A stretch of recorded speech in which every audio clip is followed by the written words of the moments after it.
So hi, it's Shelley here from Client Nectar, and today I'm going to talk to you about what to do if you're on a call with an ideal client and they say no to working with you. Well, the first thing I want you to know is that a no is often not necessarily a no. In a lot of cases, it is a yes, but. So there's something that is causing them to hesitate about committing to work with you, but it's not actually a no. And so, in these scenarios where the person says, I can't afford to work with you, or I need to ask my partner, or it's just not the right time, or I've got too much on right now. These are common objections that can come up, and you might be familiar with experiencing this from people you've been speaking to. And really, what the person is saying in a lot of cases is yes, but.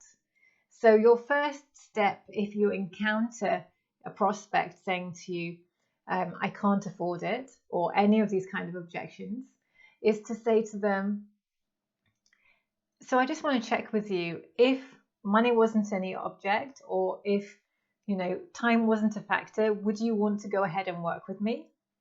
And if they say no, then you've got your clear no, and you just need to let go and you can move on and they can move on. But if they say yes, then you're in a situation where actually they're saying yes, but. And typically where someone is saying yes, but, it means that they're hesitating to commit with you because they're afraid. There's underlying fears that have come up.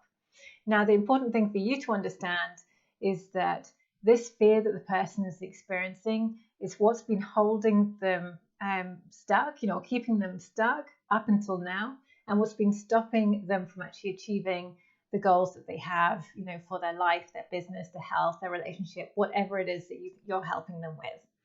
So this is really where your work actually begins. This is the starting point for you, because really you're here to help them move through those fears so that they can achieve what they really want, whether that's with you or someone else. And so I want you to see it as an invitation and an opening for you to be able to start the process of really exploring and helping them to commit to the change that they're really wanting.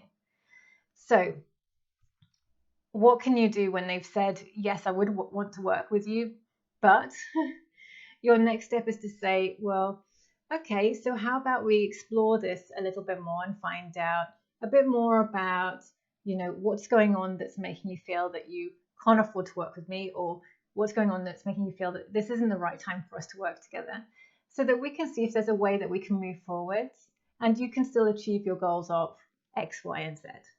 So do you see how I said that?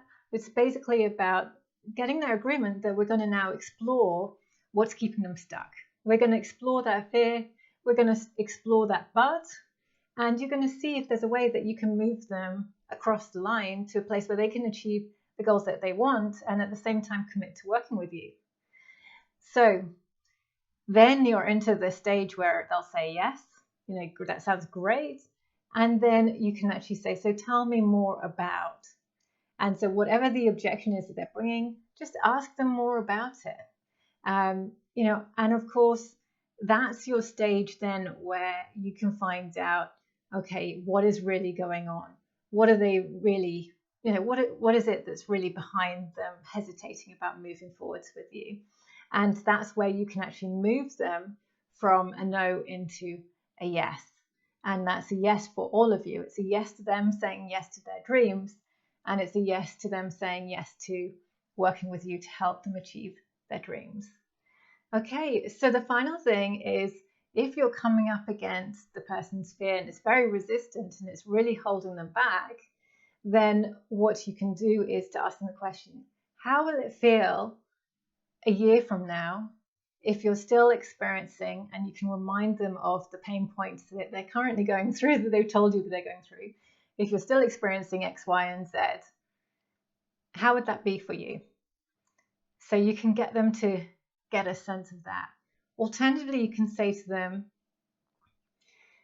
what will happen if you do nothing about X, Y, and Z, the pain points they're struggling with, in 6 months' time? Where will you be in 6 months' time? So you get them to see how their fear is actually going to keep them stuck and is going to keep them in the place that they don't want to be and actually not moving forwards to their goals. So that can really help to help shift them out of that resistance and that fear and help them get motivated about actually going ahead. And I often find that what happens is if I just sit with people and I allow space to explore whatever their but is and whatever their fear is, they will start telling me, they will start talking through and talking themselves into a yes. So they'll go and say, well, you know what, I'm not sure how I'm going to afford this, but you know what, I'm going to find a way to afford working with you. I'm going to actually make that happen. And, you know, actually, I think I can do this, this, and this to make that happen. Okay, so even though I'm nervous about this, I'm going to go ahead. Yes, it's a yes. So you see what I mean? That if you just are really listening and you really help them with exploring their but and their fear, they will start realizing that they really need your help to achieve the goals that they want. And that actually that is worth to them, the value of that is worth more than staying stuck where they are. And they can see how they're going to actually be able to afford it or be able to make the time for it, because it's that important to what they're really wanting in their lives. All right, so I hope you've enjoyed this video, and do let me know, share any comments about what you were able to take away from this video. But I'm hoping now that you're excited about turning those no's or yes buts into yeses. So good luck.